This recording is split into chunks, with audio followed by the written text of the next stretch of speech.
Welcome to True Health Tuesday, and the truth will set you free.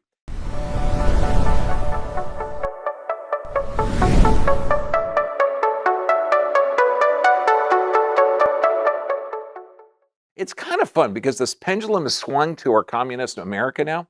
It's going to swing back, and we're going to get health and freedom coming up. Today, we're talking about digestion. Now, this is super important because when you look at digestion, your body is in a continual state of regeneration, okay? And you're only alive because you're able to take proteins and break them to amino acids, fats to fatty acids, and carbohydrates to usable sugars. But digestion really isn't thought of as important. Now, we're going to cover all the stuff that we'll get by the current censors, because if you're under the impression that we used to have a freedom of speech, that is protected by our Constitution, except our government is, the Constitution is also to keep the government in check, but that's not working. So we now have to censor ourselves, otherwise be deleted from social media and eventually we'll be deleted from society. So to protect our information and to save lives, Dr. B VIP. Okay, it's going to be streamed on live. If you're on there already, God bless you. Thanks for the support. This takes a huge effort, and Victor does not work for free.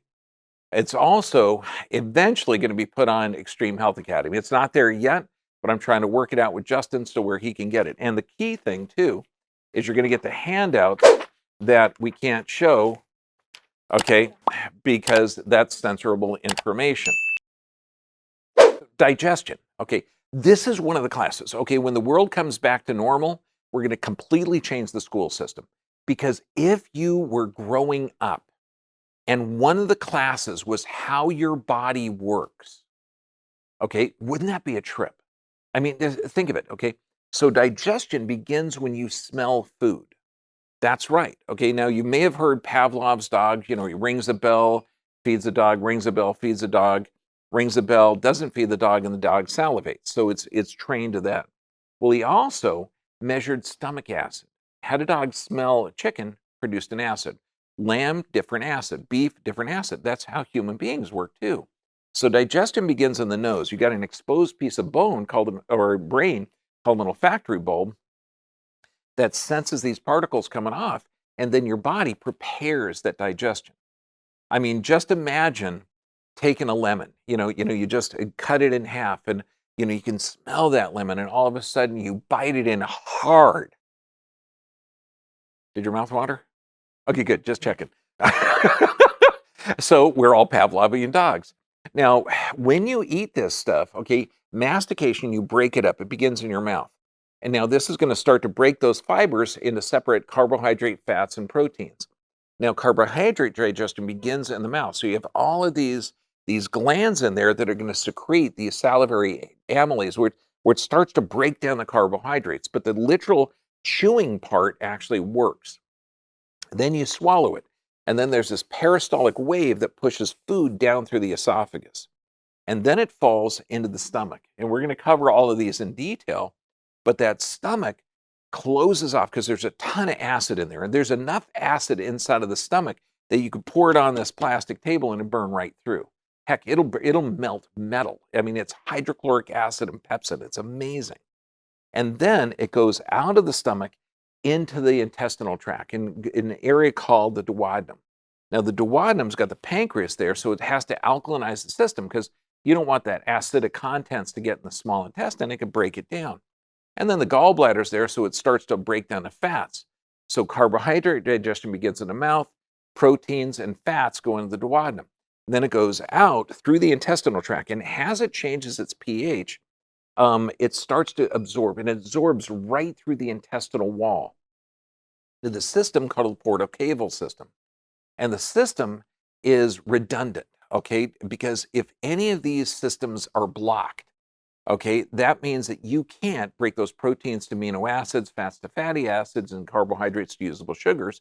You die, okay, because you got to continually regenerate your body. And so there's secondary and tertiary where nutrient, if any of those portal systems are damaged or blocked, it'll dump that nutrient-rich blood into the regular system without going through the enzyme factory, which is the liver. And then when you're all done, With most of the digestion, it dumps into the large intestinal tract, and then this is where bacteria start to break down. Certain nutrients, B vitamins are produced there. I mean, it's amazing. And then when you're all done drawing all the nutrients out of this, then it leaves your body. So it's really an open tube from here to here. And you can tell that the way politicians are talking. Now, I know it's kind of reversed. A lot of shit comes out. Okay. So, but the nervous system controls it. Now we have two halves of this automatic nervous system. One part keeps you alive under stress, and the other part regenerates tissue. That regeneration tissue is called rest, digest, and repair. Because when you're resting, that's when your body is super metabolically active. You're killing 1 billion cells a day, destroying them, and you're building 1 billion cells a day. And so that destruction and build-up process is, the destruction is just as important as build-up. So if that nervous system is imbalanced, then your body will shut blood supply down to the gut. So like, let's say you want to run away from a tiger, the blood is going to rush to your arms and legs. Well, where does it come from? It comes from digestion. And so if you're in a chronic state of stress, you got decreased nerve supply to that digestive tract, and you're going to have malabsorption. You're going to have bloating. You're going to have slow gastric motility. So, what's one of the things I ask all my patients? Okay, how many bowel movements a day? Every day, usually 1. And it's supposed to be 2 to 3. Okay, it's like the old Woody Allen movie. How often do you have sex? Constantly. It's like once a week. And the other person says never. It's like once a week. So this, when you're looking at digestion, this is an amazing system. The food enters this. Now, when you look at the stomach has a unique structure and a layout. It has this mucus layer that's always working. Now, when I say that there's acid produced in the stomach so great that it'll burn through a nail, it'll literally melt a nail. Why doesn't it digest itself? You want to know why? It does. It does. The body secretes this mucus layer from these goblet cells. That's amazing. It always protects it. Now you might think, wait a second, hydrochloric acid. What's the cell made of that produces that? It's human tissue. But you got the chlorine ion in one, the hydrogen ion in the other. It spits it out at exactly the same time. So the hydrochloric acid forms away from the cell, and then this breaks it down. So you have these stimuli. And I know what you're thinking. God, that sounds almost intelligent. I know. Can you imagine? This is why we got to have this class, okay? And we got to have this class for kids. And I'm talking in first grade, so that they understand the stuff they put in their system. It is literally going to become themselves. And this process is so gosh darn important that if you don't appreciate that what you put in your system, now that entire system, this is where the broccoli goes. This is where the banana goes. This is where the apple or steak or chicken or Tylenol or blood pressure drug or lisinopril, cholesterol drugs, they all go through this system, okay? And they can have a positive or negative effect. So what you put in your mouth becomes you, if you can break it down and digest it. Now, you've got a muscle on top of the stomach that closes off the acid. Now, this is hugely important because you have a tremendous amount of acid. Now, the hydrochloric acid, the chief cells are producing pepsin. Both are extremely caustic, but since you've got a different layer on the inside of the stomach, it's not going to break it down. So when you have the presence of acid in that stomach, the muscle on top of the stomach, which is at the bottom of the esophagus, that's what they call it, the lower esophageal sphincter, okay, tightens up to maintain so that it's like a bag that sloshes this acid around that breaks it. Now, that the muscle that tightens up the stomach is triggered by the presence of acid. Now, in crazy stupid world, you would take an antacid to stop reflux. However, that's why, if you look, well, here's one. The proton pump inhibitors, the antacids increase esophageal cancers. How does that work? I thought that was to protect it. Well, because this is stupid world. See, when you have acid in the stomach, the muscle tightens up. When you have low acid in the stomach, the muscle loosens up. So if you're drinking water with your meals, okay, you're going to have more acid splashing up inside of that esophageal area. Okay, if you take an antacid, it will decrease the symptom, but it's going to cause long-term problems because without acid in the stomach, you can't absorb minerals. Without minerals, you can't utilize vitamins. So you can see that you start using these proton pump inhibitors, it's going to cause a cycle of death and destruction in your body. Because if you decrease the acid without the minerals, you're also talking cardiac arrhythmias, you're talking a lot of different functions. So wait a second. We're only alive because your body is able to digest things. Your body is able to extract protein, fats, and carbohydrates, okay, out of the food that you're taking in. If you limit that production, that production of the protein, fats, and carbohydrates, you limit the ability of that, then your body will decline. That means if you interrupt digestion, which is how your body is supposed to function by using a proton pump inhibitor, because the doctor is smarter than your own physiology, the things don't work out well. Okay, then what do we got? We got a population that's got a ton of bowel disorders, a ton of tissue production problems. And this is the hugest thing, because when you're looking at name any condition out there, it's usually a tissue production problem. And I'm talking scleroderma, I'm talking ankylosing spondylitis, I'm talking anywhere that flexible, strong ligaments, okay, are replaced with bone, okay, or it ossifies it. That is a tissue production problem. But in our crazy world, the doctors that prescribe these drugs, yes, they are trained by the pharmaceutical industry. Yes, they are. Don't ask questions like that. Okay, they're not trained with normal physiology. They're not trained that the body is intelligent, responds intelligently to this. So what happens if you do this? Well, the FDA, the Fraud and Deception Association, fully funded by the pharmaceutical industry. Oh, wait, this is not the uncensored portion. Okay, I'm sorry, Mr. Fact Checker. I really meant Food and Drug Administration. Yeah. Of course, they were called the Chemistry Board before they were called the Food and Drug Administration, and they were the liaison from the chemical industry to the public to assure the public that their products were safe. Okay, Mr. Fact Checker. Thank you, sir. Okay, however, if you take one of these proton pump inhibitors, cardiac arrhythmias, muscle spasms, convulsions, seizures, cognitive decline, DNA production, type 2 diabetes increase. Doesn't this sound kind of like our society today? It does. Why? And this only happens from decreasing the acid. Why decreasing the acid? That means you're not going to get the minerals, you're not going to get the amino acids, you're not going to have the building products. It's like holy. Okay. Now, long-term stress or decreased goblet cell production, because remember, you got these cells, chief cells and parietal cells, producing this hydrochloric acid and pepsin, and this is secreting a massive acid, but you got these goblet cells in there that are always secreting this mucus layer that protects it.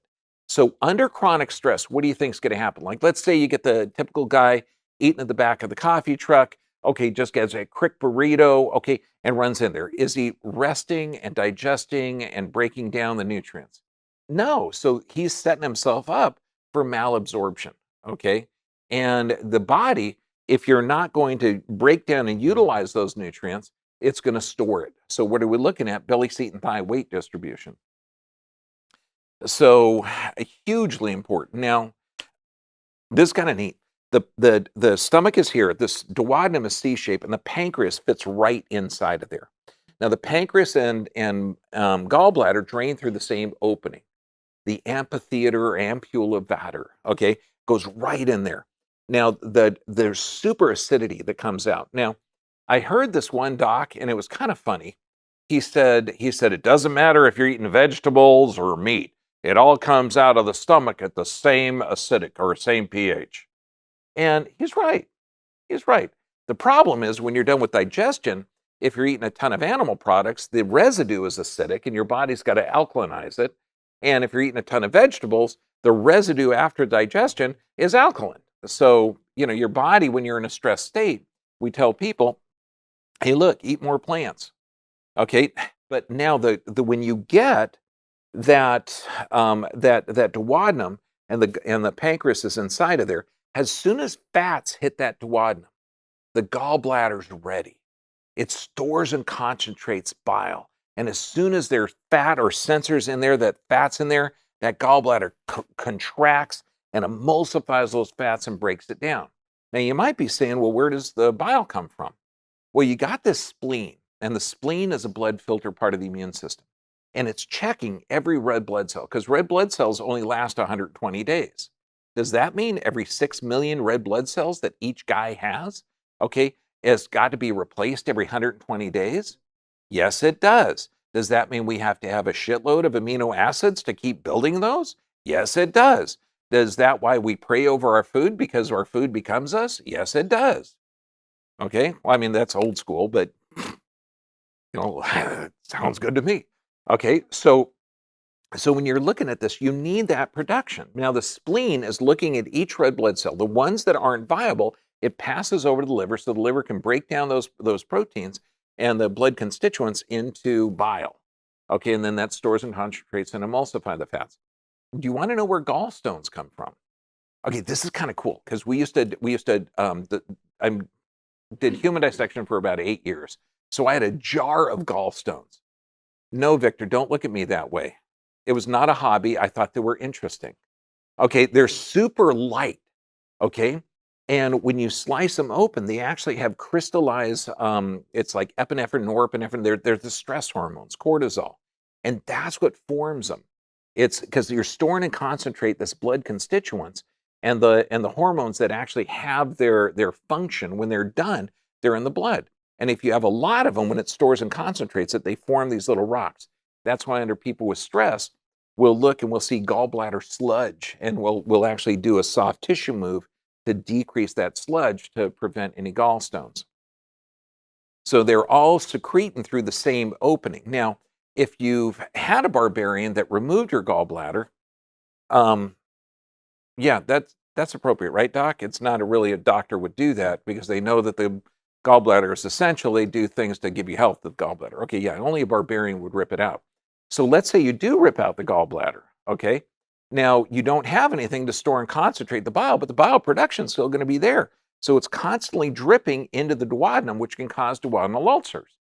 So if you have had your gallbladder ripped out, you do have to increase fat intake, so a little bit of fat all day long, so that the bile isn't just hitting the inside of the duodenum, breaking down the duodenal tissue. Does that make sense? No, I know. Play it back at half speed, it'll all make sense.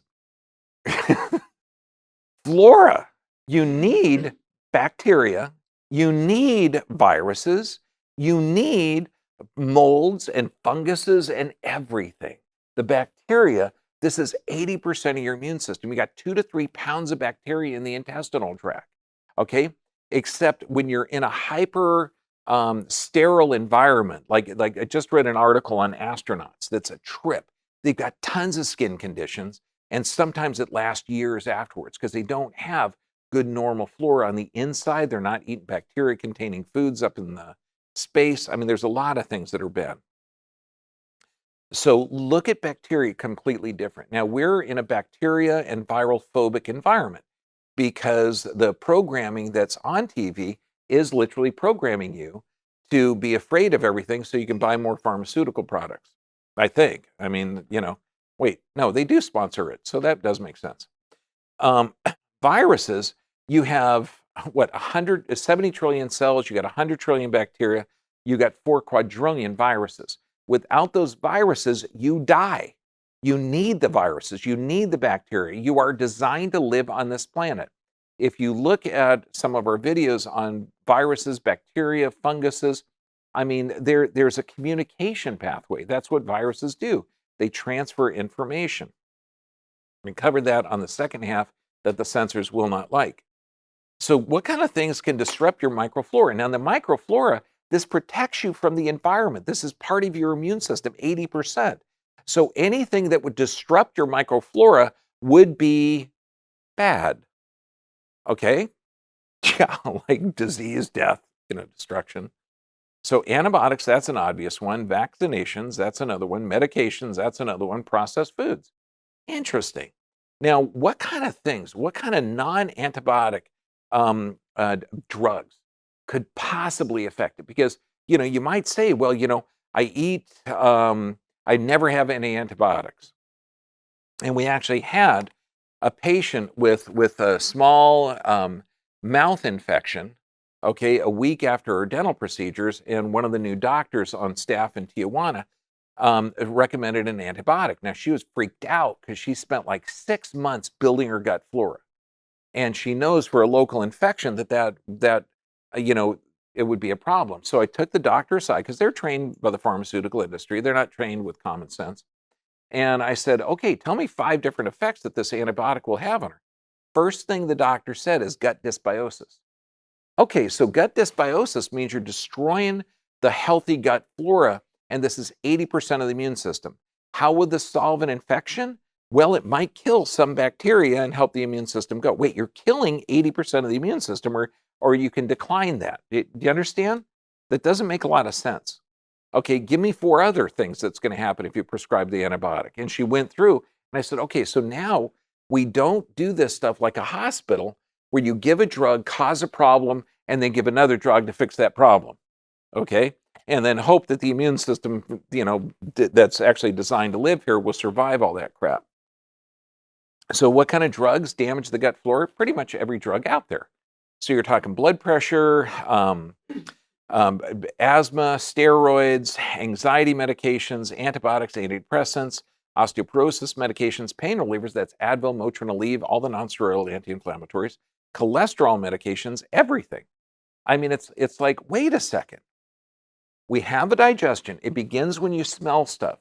It goes in your mouth, down your esophagus, into your stomach, through your intestinal tract, and then it has to be filtered through the wall in the intestinal tract into the liver. It goes from the liver to the heart, from the heart to the lungs, from the lungs back to the heart, and then out to the rest of the body. This is how your system works. This is how you get nutrients in the system. It's got to go through the liver or the enzyme factory. Okay, that's what the liver is. So does the Advil. So does the Tylenol. So does every chemical that the pharmaceutical industry has built. It has to go through this process. Now, this process, if this doesn't work right, neither do you. You develop different conditions. And how can you tell which condition these are? Look at the effects of the drugs. No, they're not side effects. Don't give me that look, okay? They're effects. You only have effects, okay? And so look at this. Why? Because those are mostly tissue production problems. Cholesterol drugs damage the gut flora. No kidding. They also damage the brain and increase cancer risk. Ulcers. Now, when I was a little tiny baby chiropractor going to school, they had just, no, okay, I wasn't that little.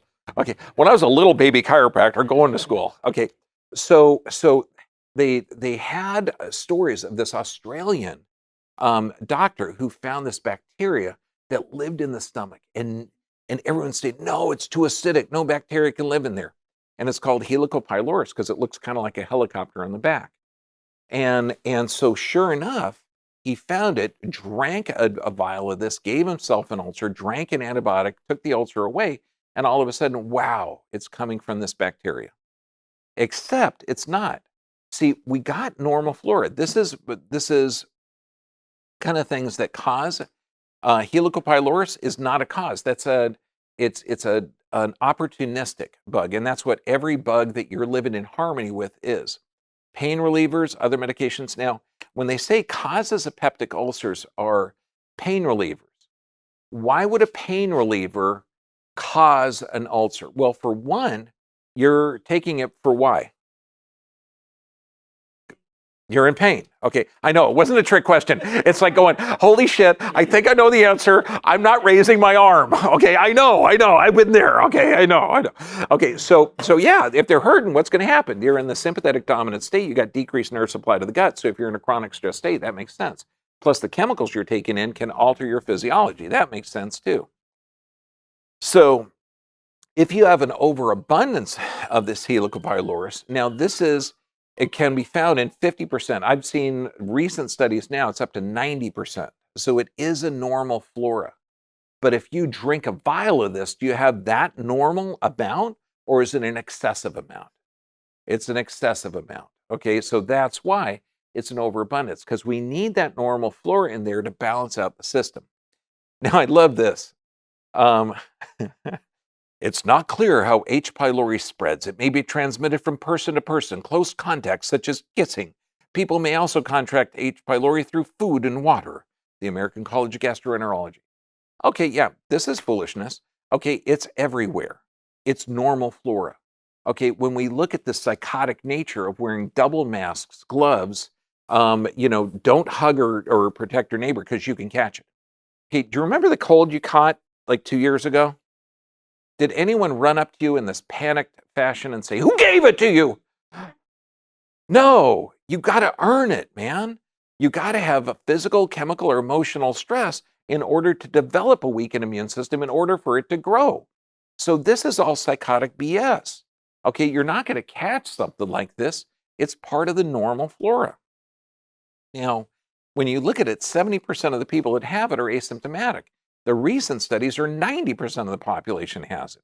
And if you find it in 90% of the population, guess what? I think they're just missing the last 10%. Now, non-steroidal anti-inflammatories. Peptic ulcers are more common in older adults. Why? Because you're in a chronic state of stress. You're not dealing with your symptoms. You're in a possible sympathetic dominant stress from joint discomfort, or maybe you're in this incredibly psychotic system that's not telling you that your body is in a constant state of regeneration. That as you age, you produce a little bit less stomach acid, so you have to juice and blend in order to break down those nutrients so that you can build your healthy body. Does that make more sense? So it's not that you're older, you start to develop this stuff. It's that if you're in a psychotic society that uses a chemical to alter your physiology, because remember, your doctor is smarter than your own physiology. When they go in there and they say, "Oh, you have high cholesterol, take this chemical that was given to me by my pharmaceutical rep, okay, from my pharmaceutical education, that says my drug company is a lot smarter than your own physiology." Think how psychotic that is. Good God. Okay. Now, non-steroidal anti-inflammatories, Advil, Motrin, Aleve, ibuprofen, all the other stuff. Okay. It blocks COX-1. Now, this enzyme helps prevent ulcers by enhancing blood flow to the stomach and increasing production of protective mucus. And you're going to see this, and this is really important that you understand the mechanism or suspected clinical pharmacology, how it works. So a non-steroidal anti-inflammatory blocks an enzyme that helps protect the stomach. Now, the stomach is protected by mucus, by the bicarbonate, and by blood circulation of the stomach lining. Non-steroidal anti-inflammatories hinder all of these protective mechanisms, and with the stomach defenses down, digestive juices can damage the sensitive stomach lining, causing ulcers. Why? Because if you limit the goblet cells, and that's what this crap does, it allows the normal flora in there to be pathogenic and start to get in there, and they start to grow in healthy tissue that they shouldn't be in there. Now, antibiotics, the clinical levels of antibiotics can cause oxidative stress, damage to DNA, protein, lipids. I mean, antibiotics, and this is where we see the leaky gut. The bacteria in there eat funguses, yeast, molds. They're fantastic. Anything that decreases, so it's a battle in there, always. That's why you always got to take healthy bacteria-containing foods. If you eliminate the bacteria, then the yeast and funguses grow. And funguses develop these tendrils that bore holes in the intestinal tract, creating a leaky gut. You know, it's kind of like if you've ever seen, I think the wolves can change a river. It's like wolves up in Yellowstone. Literally started to decrease the population of deer that were eating all the grass. And I mean, it was just a whole ecosystem thing. But that kind of stuff happens in your intestinal tract. Anything that damages the normal flora allows pathogenic stuff to take over. Now, you got undigested proteins leaching into the system. Okay, they haven't survived. They haven't been tempered by digestion. And your immune system sees these undigested proteins from the leaky gut get in the bloodstream, flips out. So you're talking a hypersensitive immune system reaction. How can that be bad? Well, early Parkinson's disease. Intestine might be an early sign of Parkinson's disease in response to environmental toxin or pathogen. Really? Parkinson's? Isn't that a neurologic disorder? involving the brain? Yeah, it's called a gut-brain connection. Wow. About Lou Gehrig's disease, data suggests that systemic LPS, which is lipopolysaccharide concentration levels, and activated monocyte macrophage may play significant roles in the pathogenesis of Lou Gehrig's disease. So you look at this and you think, wow, that is why 80% of the immune system is in the gut. Does that mean that we have to pay closer attention to what goes in it? Can you imagine how stupid this is to have a medical system set up where you got a gastroenterologist separate from neurology, separate from immunology? How can you do that? You can't. Okay, unless you're a pharmaceutical industry that's running the education of the medical system. Oh, wait, okay, this might get by the censors. There's a condition with an injectable medical product, okay, that they use in the military, and it caused a lot of things called Gulf War syndrome. And this injectable medical product, inside of it had silicone, aluminum salts, and other defined and non-defined immune-mediated diseases, both animal models and human models. Silicosis, Gulf War syndrome, macrophage, and post-vaccination phenomena. Yes, I did that for the censors. Okay, don't know how that got in there. Oh, this is actually what Asia looks like. Okay, the one on the left, where you see that big expanded intestinal tract, that's supposed to be the size of a stool. So it's supposed to be a little bit smaller than the vertebrae. Does that look smaller than the vertebrae or 3 or 4 times bigger? Yeah, that's an expanded intestinal tract from vaccines, medication, toxic food, or compromised nerves. Luckily, that's her, I think it was like 3, 4 months, 5 months later. Okay. And here's one normal kid on the left, injectable damaged on the right. Oh, this kid was cool. Okay, God, I think he's 10 or 12 years old now. But I asked, what name can I do? Because he had some bowel disorders. But, look at his history. Ulcerative colitis for 3 years and you're only 8. Hospital birth, mom hypotocin, which initiates in uterine contractions, and typically before the cervix is dilated, and the kids usually causes neck damage in kids. Also, 60% increase in vaccine damage if the mom's given Pitocin. Fully vaccinated until 6, so that's 49 shots, multiple courses of antibiotics from ear infections, and steroids. So I said, buddy, I want to tell you your story because, I think it was like 2 weeks and he started to eat better and you're not afraid of food. What name do you want? So I can't use your regular name. I said, Nacho Business. And I said, you really want me to put Nacho Business on your... Yeah. I said, okay, buddy. So this is Nacho Business. I mean, you got to love the kid. The kid patients are so cool. There is no filter. And thank God we're starting to lose that filter thing. Okay. So these are the kids. Now remember, you're talking a human being that's been around for over 100,000 years that's designed to thrive on our planet. Okay. And digestion is the key for building your healthy body. And here are 7 and 8, 9-year-old kids with ulcerative colitis and bowel disorders. And you want to treat it with what? A medication? Okay, that stops the inflammation, which is actually how the body heals? Who comes up with this? Okay, we got to take a second look at our environment.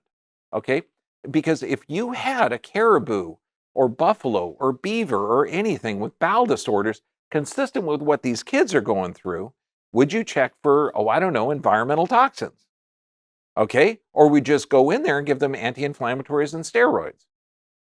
Again, you wouldn't do that to an animal, but why not do it to a small child? Who cares about them?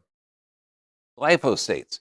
This is a powerful antibiotic. This means every non-organic bread in America is going to have this stuff sprayed on it because you increase production about 20%. Now, okay, this thing, celiac disease associated with imbalances in gut bacteria, can explain by the known effects by glyphosates. Interdisciplinary Toxicology Journal. Glyphosates is a mineral chelator. Remember, you cannot utilize vitamins if you don't have minerals, and this chelates or draws the minerals out of your system and destroys the normal gut bacteria.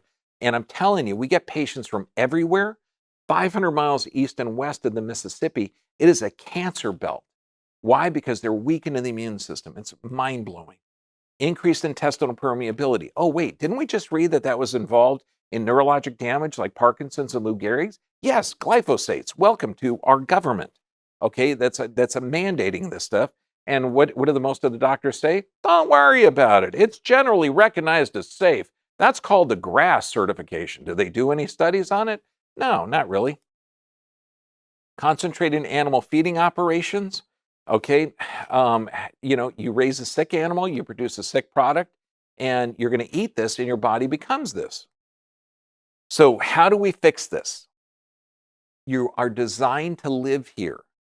Take the Purell and throw it in the trash can. Take your gloves off. Take your mask off. Okay, start breathing fresh air. Face diapers are not good for you. Okay, I mean, unless you're horribly ugly, then it's a community service. Okay, so that would be okay. But now, healthy nerve supply. So you have physical, chemical, or emotional stress. Look at your system. If you're taking drugs, find the problem. For God's sake, do you want to put a Tylenol in your mouth that goes in your intestinal tract, through the wall, into your liver, and for what? Joint pain? When your body is giving you symptoms that your body is trying to regenerate? Good God, how stupid that is. Healthy saturated fats, vitamin D3, Lugol's iodine, plant-based mineral supplement. You got to get the plant-based mineral supplement. Like sea plants are the best. So whatever every culture you're in, get some of that. Vitamin C, healthy organic oils, fermented fruits. I mean, look at this. Remember, your digestion, this is why you're alive. If you have poor digestion, you will not live healthy and long. That's the bottom line. If you change your digestion, you change your health. Okay? I mean, it's really that simple. Recent studies that demonstrated probiotic bacteria have beneficial effects in these diseases. And what diseases? Inflammatory bowel diseases. That's ulcerative colitis, celiac disease, gastrointestinal effects, critical illness, effectively by improving the intestinal barrier. What was the other one? Oh, Parkinson's, MS, or Lou Gehrig's disease. Okay, all linked to intestinal barriers. Goji berries. Berries are so nutrient rich. Now remember, when you're talking about food, riots start when food production is 40% of the income. And if anyone knows about the inflation that we're going through, a month and a half ago, I built a goose enclosure that took 3 sheets of plywood. They were $20 each, $18 for each sheet. This week, they're $100 per sheet. So it went from $18 to $100 in a month. Okay, now food prices will do the same. So when you're getting this stuff, frozen organic berries will last a long time. Do not get 1 pack, get 2 or 3 packs, okay? Go in before the rush starts. Don't get 1 can of food, get like 3, 4 cans of foods. I mean, a lot of the markets are limiting your acquisition of this stuff, but just realize that when wintertime hits, there's not a lot of countries we can import because of the response to the current political environment. Depletion of glutathione. Now, glutathione protects your brain and protects your liver. What depletes it? Tylenol, acetaminophen. This stuff, if you have this, do not even give it to your neighbor. Okay? That's bad karma. Okay? It depletes glutathione. Glutathione protects your brain and protects your liver. Just for the heck of it, type in acetaminophen depletes glutathione. And this is the most prescribed drug in the world. You see a problem with that? Yes. It goes in your mouth, in your stomach, through your intestinal tract, through your liver, and damages the liver and destroys your immune system. To build up glutathione, how about onions, garlic, cruciferous vegetables? Oh my gosh, this sounds good. Okay, whey protein, raw dairy, it's fantastic. Oh my gosh. Sprouted grains. This is actually good for people with gluten sensitivities. It works. Just look at how your body works, okay? Know your body, and you are designed to live here. You are designed to live here. What you put in your system becomes you. If you have a health problem and you're taking medications, find or talk to your doctor and see if you can find a solution. if you've had your organs removed, like a thyroid removed, you are going to have to take Armour thyroid or ground up pig thyroid, nature's thyroid to survive. Okay? If you're planning on getting your thyroid removed, find a doctor that can save the thyroid. Okay? Just look at it. But if you're taking a drug, find out why you're taking it and find a doctor that's sharp enough to get you off of it. Okay? And what you eat becomes you. Now that part, I think, will probably get by the current censorship and the current truth ministry. Remember, we are not in America any longer. Okay, we no longer have the protection of our Constitution or freedom of speech. I would have liked it. That would have been fun. But we are going to have to leave this. But we're going to be going into the censorable portion. I just want you to know that no state shall make or enforce any law which shall abridge the privilege and immunities of the citizens of the United States, nor shall any state deprive the person of life, liberty, property without due process of law, or deny any person within the jurisdiction the equal protection of the law. So that means that the government shutting down your business, saying that you're essential or you're not essential, was done illegally. Okay? But, try and evict your governor. Okay, ours disagreed with that decision. So now Victor is going to be shutting it off. Is this next part, we're going to talk about statistics. And please get to Dr. BVIP, share this stuff. I'm glad you were able to watch it. But we're going to talk about relative risk versus absolute risk. And even though we're talking about statistics and facts from the Lancet, which is a medical journal, I don't think that the censors will go along with it.